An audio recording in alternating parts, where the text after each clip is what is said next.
Hey! Okay. Yeah, once again, I'm streaming on a different day, but that doesn't matter to pretty much all of my viewers because all of my viewers don't come to the stream, they come to the archive. So it doesn't make a difference whether I stream on Saturday or if I stream on Sunday because ultimately you're going to watch it or you're not. So,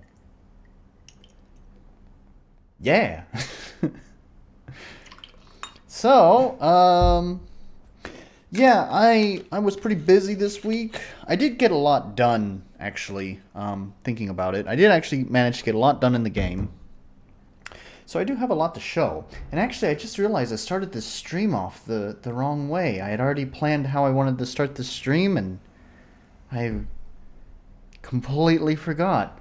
Um, wait, hang on. Wait, you didn't see anything. We're gonna do this. I want to mute my mic.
Yeah, it's pretty cool, man. It's way it's way too fucking intense for this game, and I almost kind of like that. That it's just unnecessarily intense. So, yeah, that is going to be the music for the cave level, which we'll talk more about soon. Yeah, so that's how I wanted to start the stream off. I had already planned that I wanted to do that earlier today, and I guess it just slipped my mind. So, anyways, yeah, that's the only music that I got done this week. I did start working on a new song. I guess I could show that off. It's been a while since I've, pulled up a song on Reaper on stream. I haven't done it because part of me, the very superstitious side to me, which is not a very significantly large side of me, but still, nonetheless, that little tiny superstitious part in me feels like anytime I show off a song on stream, I wind up never completing it. Which has been the case. So, other than the main theme, but that one had a long delay from starting it and showing it off on stream to when I was actually able to finish it. But I did have an excuse for that. If you remember, I had mentioned that there was a problem with the drum kit that I was using. Where there was some like noise in the samples that were just really like at more forte volume stuff with the like all the arrangement and all the instruments in. Not a big deal. During the pianissimo parts, it became very, very apparent that noise was there, and so it became quite a problem to have to figure out what to do about that. Likewise, I'm gonna say if you don't see this song for a while. It's similar because of me trying to figure out a technical problem, which I will show you right now. Let me make sure I've switched over here. Oh, there's one more thing I wanted to check real fast, actually. I noticed Restream started doing something new, and I just want to check if they are doing that on my stream. I noticed that they started watermarking streams, which is annoying because they already watermark your stream in the description. Like it automatically adds powered by Restream. But it looks like the stream is okay. Yeah, alright, cool. On the Restream dashboard, in the top, I think it's going to be over here for you. In the top right corner, it says Restream, but that's only in the Restream dashboard, I think. Maybe. If it shows up, then that's Restream. If it does show up, I'm thinking about not using Restream anymore. If they're gonna put their watermark all over it, if they're gonna annoy me to make me have to pay for their premium, then I'm probably not going to use Restream because there's no reason, especially because I don't really get a lot of views on Twitch. So there's really not a lot of reason to stream to YouTube and Twitch. When I get hardly any views, if any. I think I mostly sit at 0 views on Twitch. Like, it's very, very rare I get any views on Twitch at all.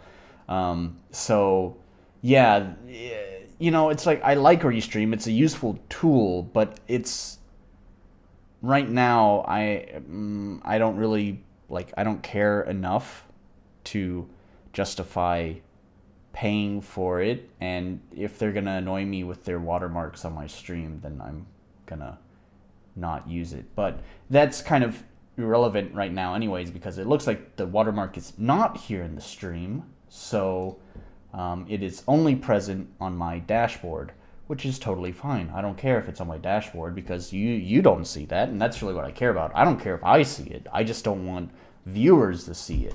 So, yeah, I think it's gonna be okay. But let me know in the comments if you see. It's gonna be on this side. It's gonna top right corner of the screen. There's Restream watermark. If you see that, let me know in the comments, and I will stop using Restream.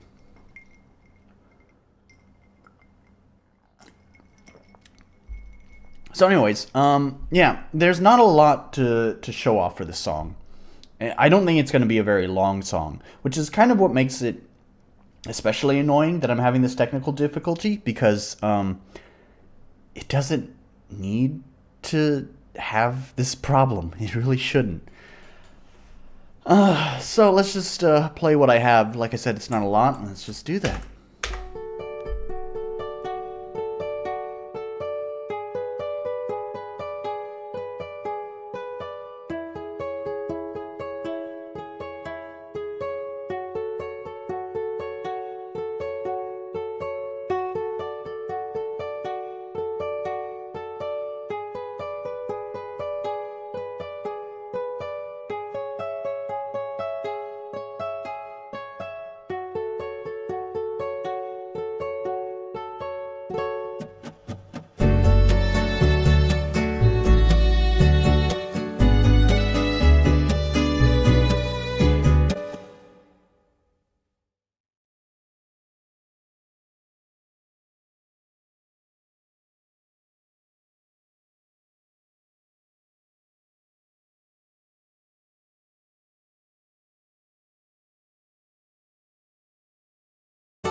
that's right. I gotta arm it, and then is it this one? I think it's this one.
You've got to be fucking kidding me.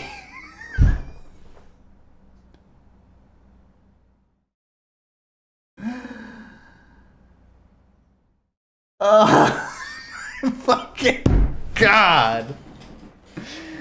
Why does no one join my live streams to tell me I'm on fucking mute?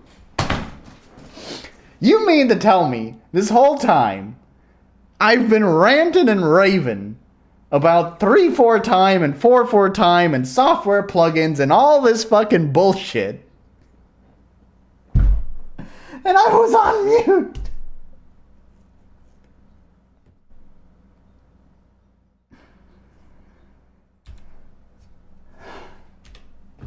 This is a bad live stream. This is a bad live stream.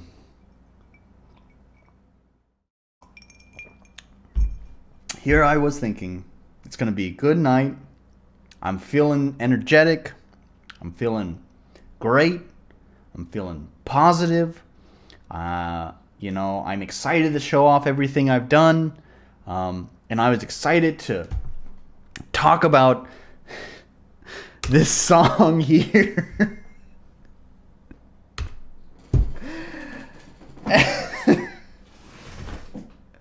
And I did show it off. I did. I did show it off, that's for sure.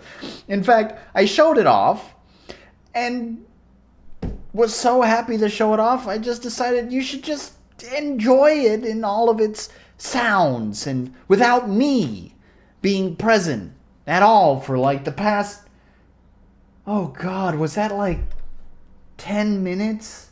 How fucking long was that? Oh, I have to go. I have to see how far back was it. You're going to hear an echo of me, okay? Because I have to know how long was I muted. Let's go back to 10 minutes ago. I'm talking here. Oh, this was 10 minutes ago. Oh my God. I'm explaining the guitar plugin. So for at least 10 minutes, let's go back further. God. One. Okay, I'm speaking here.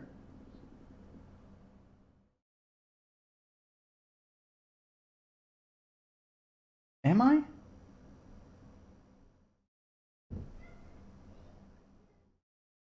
It's so quiet though.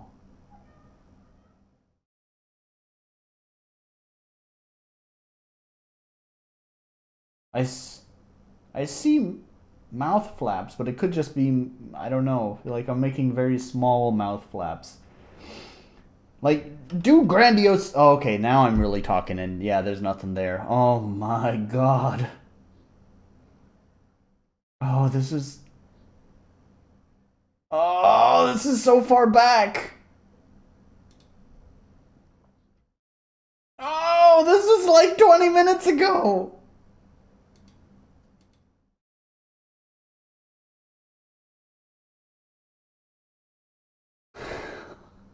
Oh my God, this was 20 minutes ago.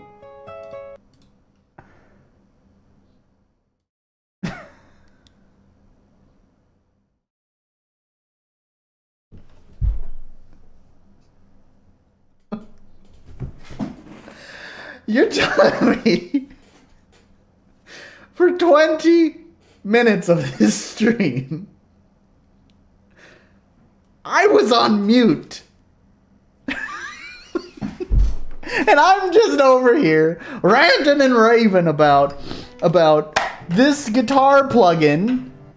And I'm just ranting and raving about 3/4 time and 4/4 time and how plugins like this don't like those time signature changes. And I had this whole fucking spiel about how fucking stupid music softwares are and prompt music and blah. And Who cares? It's lost. It's lost media now. Maybe fucking 5 years from now, you'll see his fucking YouTube channel do the lost media of Nolan. There was this one live stream where he muted himself for fucking 20 minutes, and now we're gonna have to lip read what the fuck he was talking about. Holy shit! Alright, well, let me give you the cliff notes. Fuck this project. I'll come back to it eventually, but because I wanted to do something fancy here with the 3/4 to 4/4 time change. I'm not on mute, am I? Right? Okay. Because I wanted to do this, this section right here, it causes problems and everything breaks and just fuck it, forget it. Who cares? All right. So the reason why I wanted to do that song and the reason why I talked about it for so long is there is something that I kept forgetting, or I kept remembering that I forgot. If that makes sense.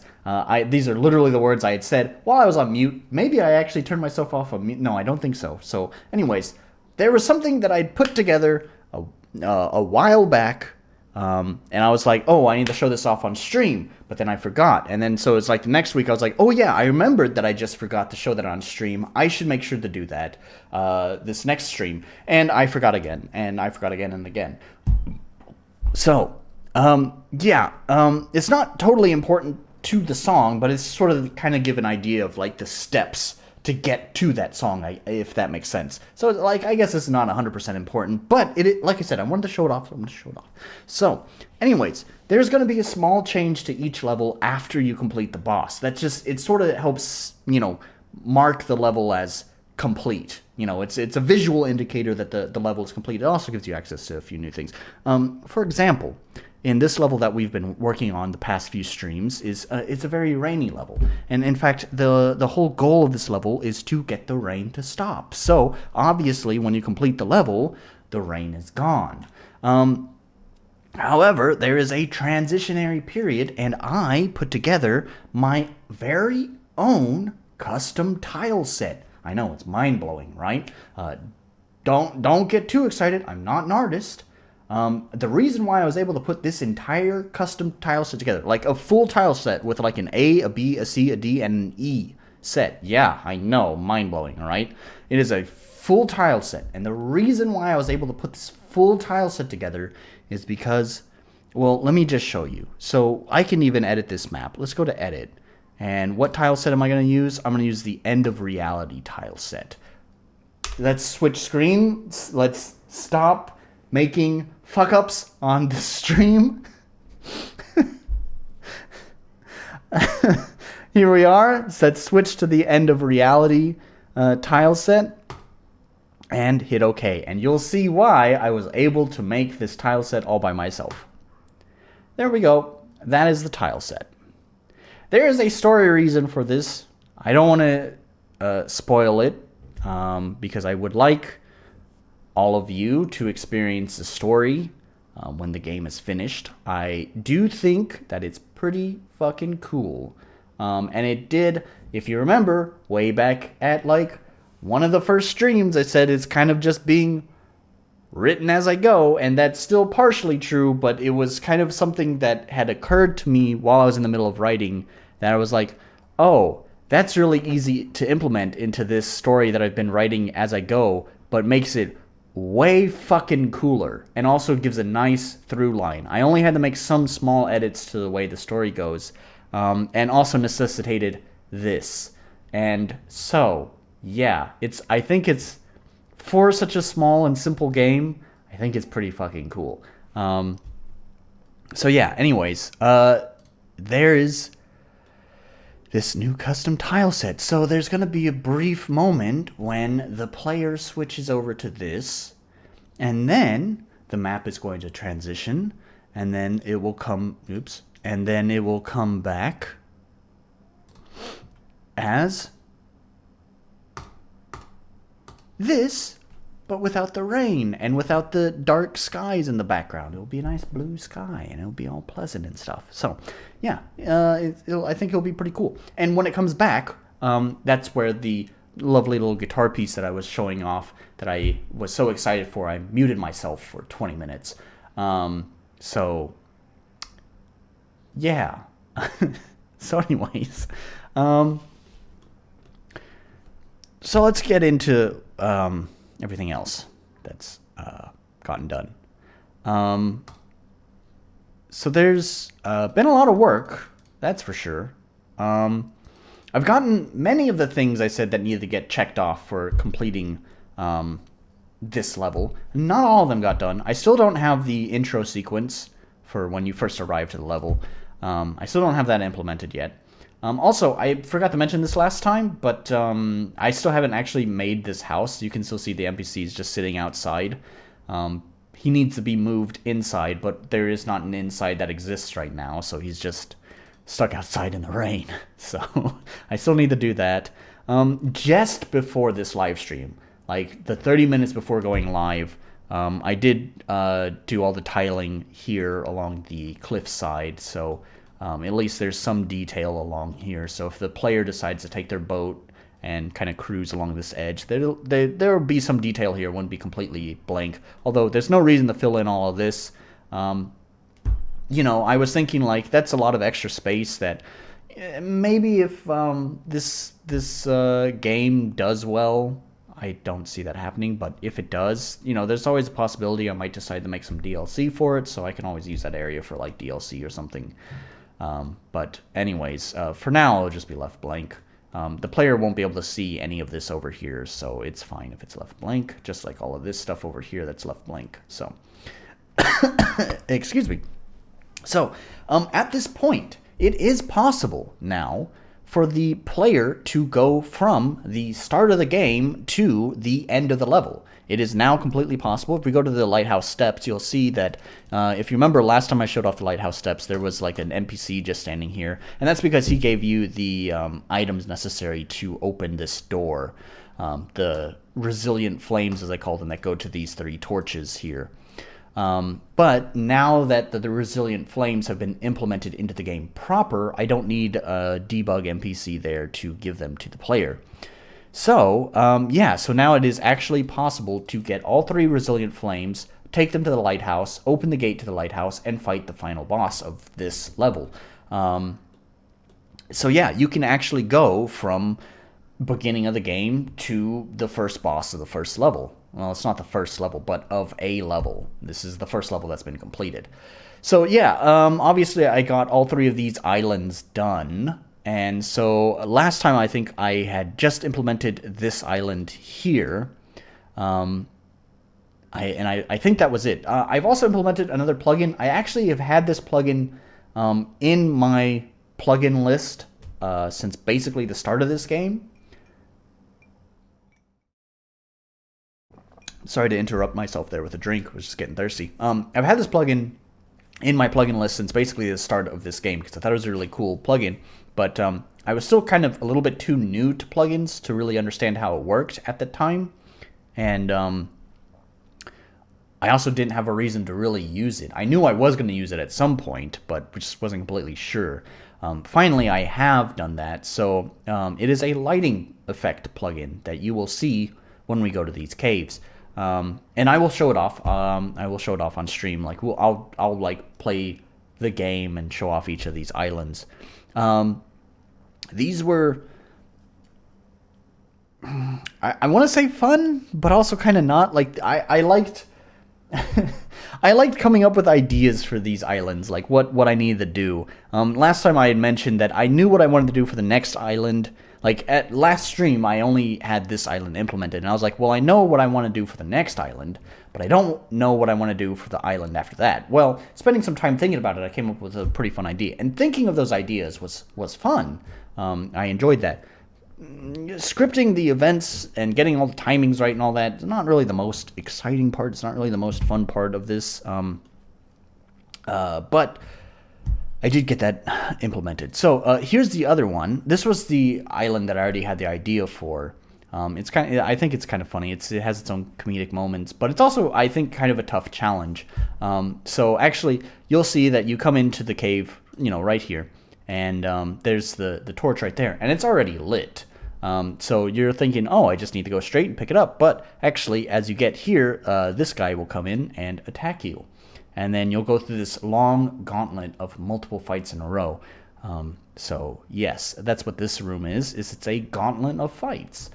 Um, and it's a pretty tough challenge. So the next one, this one took a little while to put together, especially getting the timing just right of the event.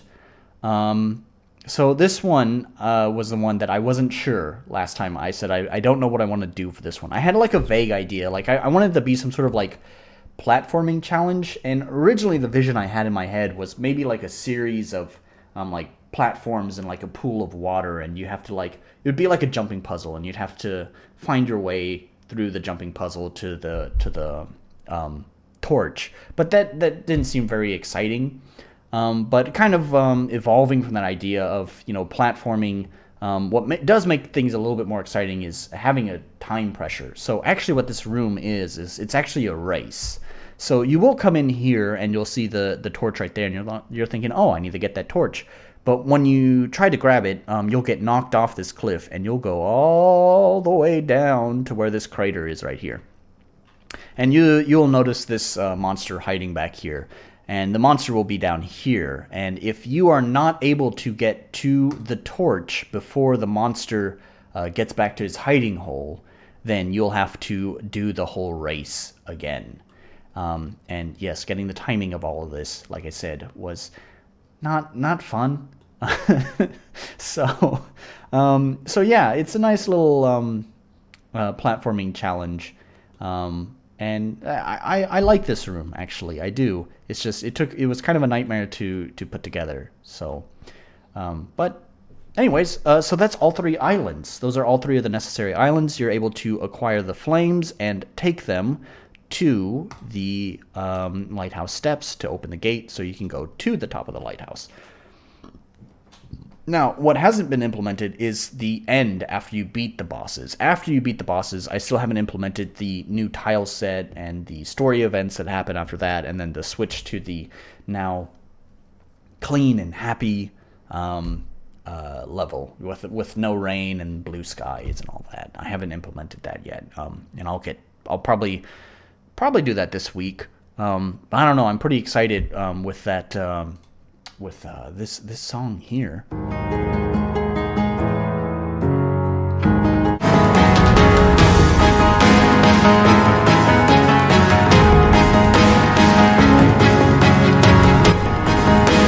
With that song there, I'm pretty excited to start working on the next level, which again, I do want to talk about that during the stream, the idea I have for it, because I got a pretty good idea for it that I think will make it an interesting level. Just like this level had its own interesting gimmick. The one thing that I was worried about with my other 2 levels is that they would just be like, oh, just yet another RPG cave level. Buh.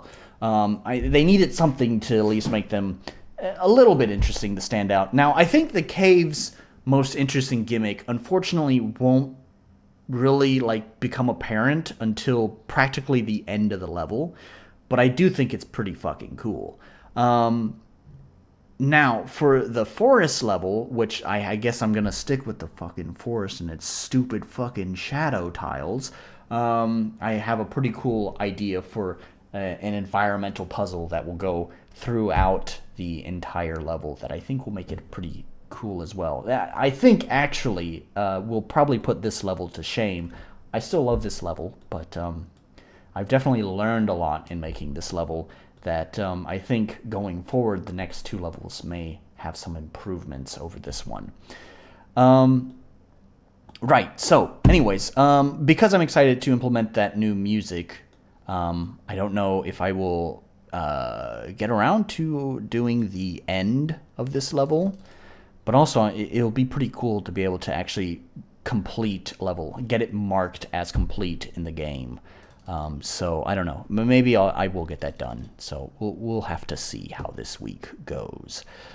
What else got done? Yeah, I showed off each of these islands. If we go to the seas themselves, there's a few things. This island, it was already there implemented. I had to decorate a little bit more. Also, this chest had a bug, and I fixed that now. So weirdly enough, I mentioned this before. It's using the same logic as this chest here. And if you don't remember my stream from, I don't know, a few weeks ago, I mentioned how I'm able to make the camera cut from the player to the chest. And the reason why that's impressive to me is because RPG Maker doesn't really have that as a default option within its click to program settings. There is an option to move the camera, but it's only a panning effect. You cannot cut the camera from one place to another place. It has to pan to that location. It can also only pan in cardinal directions, so you can't do diagonals. You can only go pan up and pan right if you wanted to move the camera to a specific location. That was using some logic that basically just recorded the current player's location. Once it's recorded that information, it will save that location information. Then it's going to turn the player invisible, move the player to where the chest spawns, and because the camera follows wherever the player is, it's moved the camera there. But the player is invisible, so you can't see the player character there. And then it's going to recall those saved coordinates over here and move the player back to those saved coordinates and make them visible again. That was the logic that's been applied to this chest, and it works just fine here. For some reason, in here, that doesn't work. I know the reason why it didn't work here. I don't know why it doesn't work here, or it does work. Let me rephrase that. Let me try that again. I knew why it didn't work here, but I don't know why it does work here. So the problem was that the monsters, these monsters, are recording player X and O. Maybe that's why. They're using sandbox values. Is that it? Are all of them using sandbox values? No. This one's using player X, player Y. So yeah, these ones are recording player X and player Y, which are the same values that are used to record and save locational data. So if these monsters that are constantly moving are constantly checking the player's X and Y, then when it saves this value here and then moves the player with the mob still moving, now it's just overwritten that save down here for the coordinates, and so it basically recalls the player here instead of here. So these two player X, player Y variables, one from the monster, one from the chest, are basically overwriting the same variable, if that makes sense. And that's the reason why it didn't work here. And that's what I'm saying is there are monsters in this map, and it should have the same problem here. Now that I'm looking at it, though, these are sandbox. Is this sandbox? That one's sandbox. Are they all sandbox? Because that could be the reason why. Sandbox. Sandbox. Yeah, okay, so that's the reason why. They're all using sandbox variables, which they shouldn't be. So I guess I'm going to have to fix that. They shouldn't be using sandbox variables. So, I'm going to have to reassign them the game's variables and not the sandbox variables, just so that way there's not any possible weird interactions between the sandbox and any of this. I just don't want to cause any problems. Like, the sandbox variables are basically kind of quarantined. Like, these are variables just for the sandbox, and they're quarantined by themselves. Don't touch them. Don't use them. They're only for the sandbox. And then all the other variables for the game are over here, and those are meant for building the game. It's not completely necessary that I replace them, but like I said, it's just making sure that there's not any interaction between the actual primary game and the sandbox itself. I need to reassign those, but if I reassign them to the game's player X, player Y, by the way, the reason I know that is because of the SB here. SB stands for sandbox. If I assign those to the game's player X, player Y, then this chest saving coordinate thing is not going to work anymore. So I'm going to have to come up with a new solution for that, and I'll probably just implement the same solution I had implemented here, which is basically all of these guys have just a turned off state. So when So basically, when this chest gets activated, right here, when this variable gets set to 3, when this variable gets set to 3, it also turns on the off state for these monsters. So now they're no longer recording player X and Y. I also put a delay before it. So I put a delay just to make sure that there's no problems. There's sometimes there can be like weird times where like 2 bits of logic are executing at the same time in RPG Maker, and occasionally like just anyways, I'm just buffering things. That's the short of it, just to make sure that for sure everything works. So there's actually it has a short delay after turning off the monsters before it saves the player's X and Y coordinates. So that way there's no chance of the monsters still being turned on while it's trying to save the player's X and Y coordinates and then accidentally overwriting the coordinates while the monster's still on. So anyways, and then once the chest has finished its animation of being spawned in, it just resets the variable back to 0.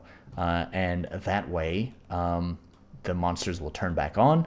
And if you're wondering, oh, if it turns off, if it sets to 0, but this is set to 3, then wouldn't that just remove the event? No, because of this self switch right here.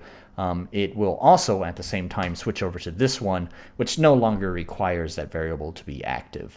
So that's probably what I'll do for here. I'll have to do that. While I'm here, I just remembered I have implemented another puzzle. Oh, and also another map. I'll show that in just a moment. Yeah, so I implemented this puzzle here. This was an interesting puzzle. Basically, there's an interaction with this tree here, and by helping this tree out, you'll be able to get access to this chest here. It took a little while to put the whole thing together. Again, it's mostly about just making sure that animations and stuff in the event have the correct timing. It just takes a while to put that stuff together, but yeah, I did that. And then the other thing is this map over here. I completely forgot that this map had just been empty. I was just like exploring this map on my, or just this area on my own, and I went here and I was just like, oh yeah, this map was empty. So obviously now it's been filled out. Before it was like just this path here, and then everything else was just grass. So I have now finished this map. I was a few streams ago, I was wondering what I should do, because my problem was I wanted some sort of obstacle for the player to overcome to get the chest that will be here. I haven't put the chest in yet. And I was thinking that I would use this level's version of a key, which is this chest here, and you use, which is what you get from here. You get a lightning rod, which will summon lightning and destroy an obstacle in the way. But my conundrum was that if the player gets the key here and they decide to go to this area here, then they could use the key to get past the obstacle that I was planning on putting here, and then they would use up that key. But they need that key here. It is necessary to progress. So if they use that key here, then I have to give them a key in this area. But I didn't want to give them a key and the item in this area. It just feels tacky. It just feels, not well thought out. And so that was my conundrum, is like, if they have to use a key to access basically the main part of this level, then I have to give them a key in this part of the level. And it's just, I didn't like that. So what I actually eventually came to the solution to was, I had mentioned that the mid-bosses for each level will be replayable in this game. And they also actually drop whatever the key item is for that level. And so if you can get more keys than necessary to complete the level by grinding the mid-boss, then it would be possible to take one key item from one level and bring it into another level. And for the forest level, I was thinking of having the key item be portable wind, where basically your key item will allow you to jump large gaps. So that was the solution I came up with, is that you will take a key item from one level and bring it into this level here to be able to cross this. So yeah, that's how that will work. And I'll have to implement similar ideas in other levels, such as since in this level your key item is used to destroy debris, then maybe in the other level, probably the forest level, I would think. No, I guess it would have to be the cave. I don't know. I'll figure that out. But in one of those levels, I'll have to implement some sort of debris that can be cleared out by the lightning rod. And whatever the key item is going to be for the cave, I haven't decided yet. I was thinking of like a portable tremor. I probably wouldn't call it a portable tremor, but it would be able to shake the screen and I guess maybe move a puzzle object from a higher point to a lower point, like shaking it down or something like that. That was the idea I had. I don't know if I want to go with that. The other idea I had was like a chisel, and that you would be able to use to create stairs in rocky surfaces. So you'd be able to basically climb up to higher areas using the chisel. So those are the two ideas. I'm not sure which one I'm going to go with. I might even implement both if I'm feeling really crazy. So anyways, yeah, so that's that area and this puzzle. And is there anything else that got done? I'm sure there is. I got a lot done. There's been some balancing stuff too. I did some stuff. I talked about this last time. Oh, my sandbox looks different too. Because as you'll notice on the outskirts, this was the green that was like the grass for the area, and it is like fluorescent green. And when I'm working on the game at like, you know, the godforsaken hours of night, and this whole screen is this shade of green, it like sears my fucking retinas out. So I dark modified my sandbox by using duller colors. So that's why there's a lot of gray here, and this yellow grass. It's not meant to look pretty. It's just meant to make it so it doesn't burn my fucking eyes out. So last time I had talked about implementing like the bad guys here, along with a chest with all the items in the game, and a level up button. So that way I could battle test fighting bosses or enemies at any level with any sort of equipment to check balancing and stuff like that. And I've done that. So I've done a little bit more balancing on the in the combat. One of the things I also think I mentioned last time, I'm going to interrupt myself again. One of the things I mentioned last time as well is that there was a little bit of a frustration with the way how element stacking works on the player. And that was because the player used the same exact elements, or I guess the enemies. The player would receive the exact same element stacks that the player would give to the enemies. And this caused some problems because it was really frustrating. Like, it would make the game feel unfairly difficult if the enemy got lucky and built up even just 3 stacks. Even just 3 stacks of a single element, and it already felt like, well, that's game over right there. If I cannot get rid of these stacks, then I'm fucked. So I had to rebalance this, and I'm probably going to rebalance it some more. It's a very delicate thing that needs to be balanced, because here's the deal. Let me try to explain this. This is the way that I see it. The element stacking is the interesting mechanic of the game. If it is too easy for both, like if it doesn't, like if it's not implemented well, if it's not balanced well, then either on the one hand, it feels so insignificant, so soft, so meaningless to the game that the game just feels like it is just a standard turn-based game without any sort of interesting mechanic to set it apart, because the stacking mechanic is just so weak and so irrelevant that just it doesn't make it stand out. Like, it doesn't feel important to the game. On the other hand, because stacking the element is also stacking damage, as well as other status effects, such as in the case of probably the most frustrating one, is the paralyze effect from shock, which is what I've had to deal with while while building this first level, because shock is the main element for the Siege level.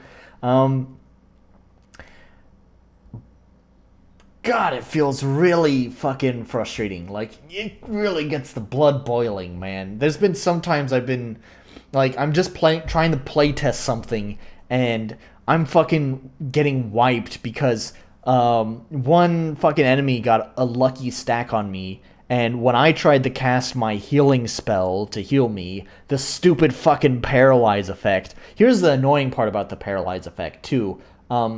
It'll use all your MP even though you were not successfully able to execute the attack. So it's like, cool. Not only was I not able to execute the attack, but all the MP that's necessary to heal myself is now gone. And so because this stupid paralyzed stack is on me, I failed to execute the healing spell. I didn't take any action this turn. Now it's the enemy's turn. They use a lightning skill on me. I have an electric stack on me, so now their electric skill does a lot of extra damage to me. Now I've gotten an extra stack on me. I wasn't able to heal last time, but I wasted all the MP, and now I don't have enough MP to heal myself, and oh, I'm almost dead, and I have 2 stacks of electricity on me, so 1 more electric attack, and I'm fucking dead. So it feels really fucking aggravating when that kind of shit happens. And so that's kind of the challenge. Like, on the one hand, I kind of like that it can create that kind of emotional response. I feel like a game that's not getting some sort of emotion out of you is kind of boring. There should be something, excitement, fun, even stress. Like, there's moments I think that games are memorable. I'm not saying good, but are memorable because of how stressful they are. And so I think having some stress in the game is totally fine. However, that cannot be at the sacrifice of making the game a fucking brick wall and completely unfair to play. So it's a very fine line that needs to be balanced, and I'm noticing that this element stacking thing is going to become a real fucking nightmare to have to fucking balance. So, yeah. I'm gonna work on that some more. One thing that I'm considering doing. This whole tangent that got me off track. What I did to kind of solve this, although it has not fixed it. To be clear, this has not fixed the problem, but it has at least softened it a little bit. Is now there is an enemy version of state stacking for Fiddle. So like the player will get different states stacked on them than the enemy. They look identical. Like, as far as the player is concerned, they think it's the same thing. But the enemy's version is a little bit more gentler. The amount of damage amplifying per stack is less, and the negative effects, particularly the paralyze effect, has a reduced chance of happening. So hopefully it'll kind of soften it. However, like I said, it still hasn't really completely solved it. One of the other things I want to try to adjust the balance of this game, and this is going to negatively affect the player and enemies, so hopefully it will just kind of invert the difficulty rather than like soften it. So if like I was just demonstrating with my hand, so like right now if the difficulty is like this, where it's like suddenly it's easy, and then suddenly enemies have like stacks on you, and now it's just like suddenly jumped up in difficulty. I think it may flip that, where like it might feel a little bit frustrating at first, but then as combat goes on, it's gonna feel easier and you'll feel more empowered. So you'll be, depending on how you want to do the hand. So in this case, you want to do like the positive feeling goes this way, because the negative effects are going this way in battle.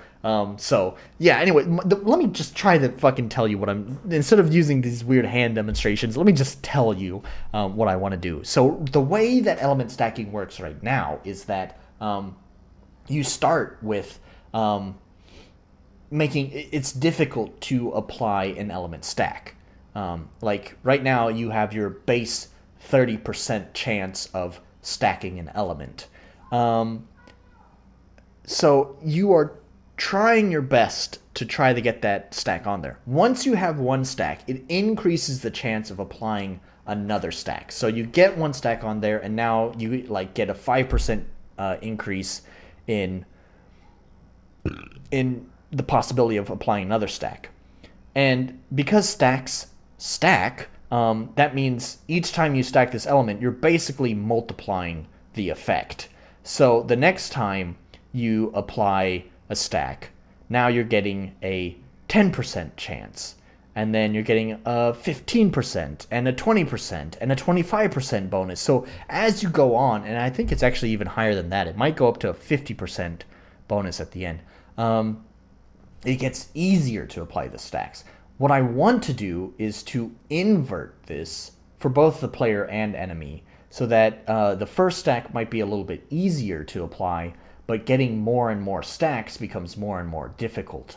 So I don't know why I had the upward ramping, like the ramping in difficulty, like becoming more easy. I don't know why I had it that way in the first place, because logically it sounds like most people in most games would probably do it getting more and more difficult as you go on. So I'm not really sure why I decided to do it that way in the first place, but either way, I do think that's probably the better way to go for applying stacks. So I'm going to try that.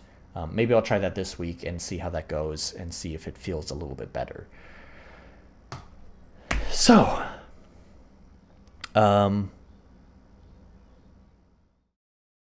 right, is that everything before I move on to talking about the next level? I think so.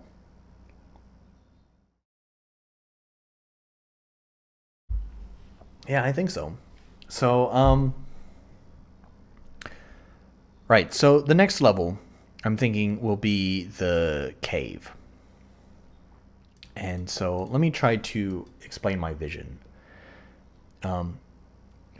This has kind of gone through iterations on how I wanted to do this cave.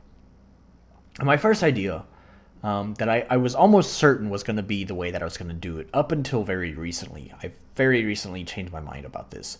Was that I was going to basically have one core central path that was blocked off by maybe like a river or something.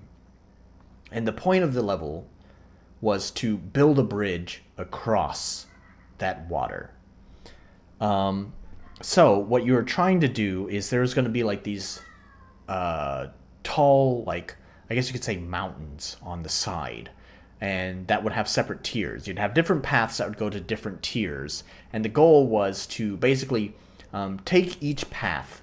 So you'd start at the bottom, take this path, and you'd try to make it up to this tier where there would be like a boulder there, and you'd push the boulder off and it would fall down into the water, building one part of the bridge.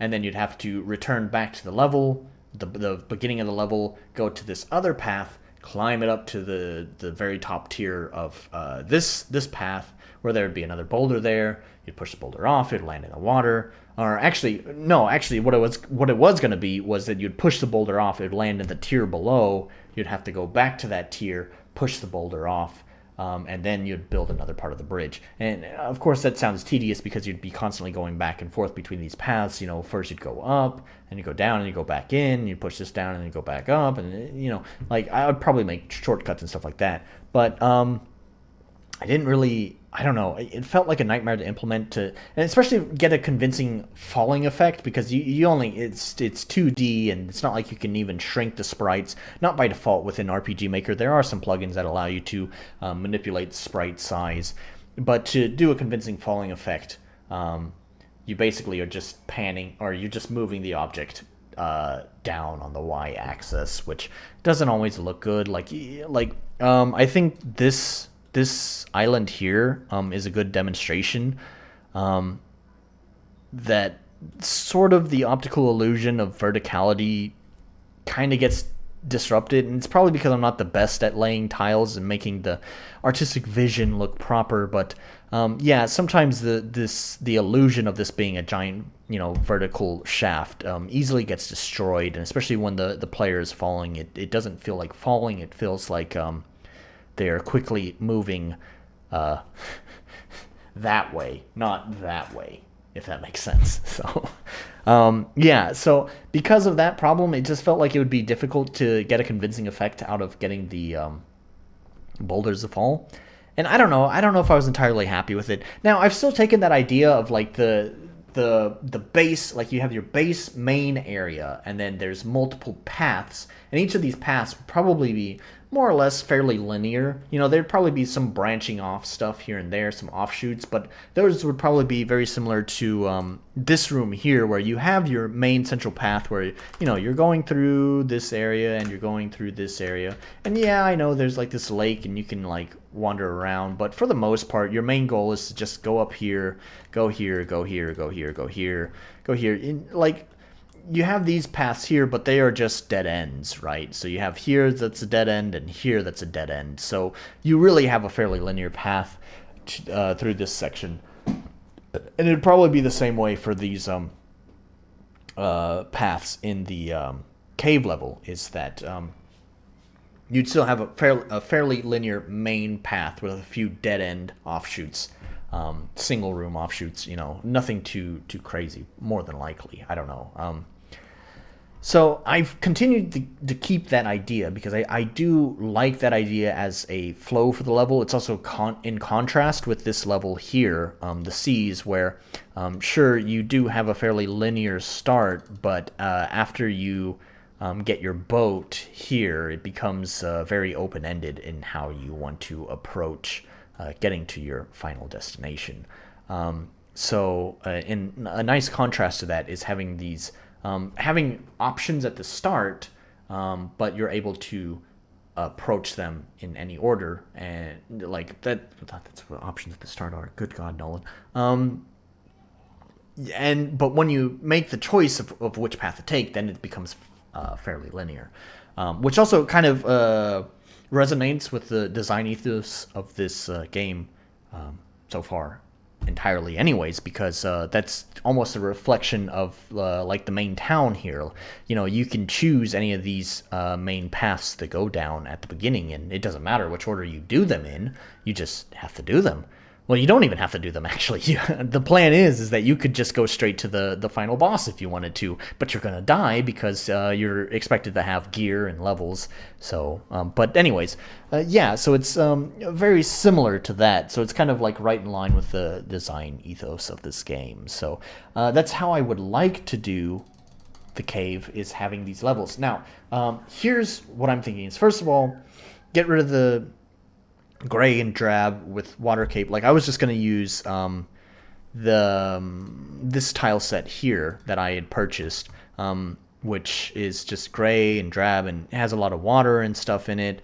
And I'm still probably going to use this, but since I put in some work into modifying those art assets to put together this tile set, I'm probably going to do something similar, although maybe not as much work, because this took me for fucking ever to put together. And I was constantly having to edit it as I progressed through building out the level. It's like, oh, I need this asset, or this asset needs a change, or whatever. So yeah, probably not to that extent, but I'm still going to make some changes to this tile set here, to make it more into like a lava-y kind of cave. Also, if you heard that music, it kind of, I even named it the Great Hot Fire, but even before I gave it its name, it was really giving me kind of fiery kind of vibes. I'm not really sure why. I kind of realized later, after I was like, while I was in the middle of working on the song, there's these kind of like woody sounding drums, and they kind of reminded me of Magmor Caverns theme from Metroid Prime, which has a similar kind of like wooden percussion going on in the background.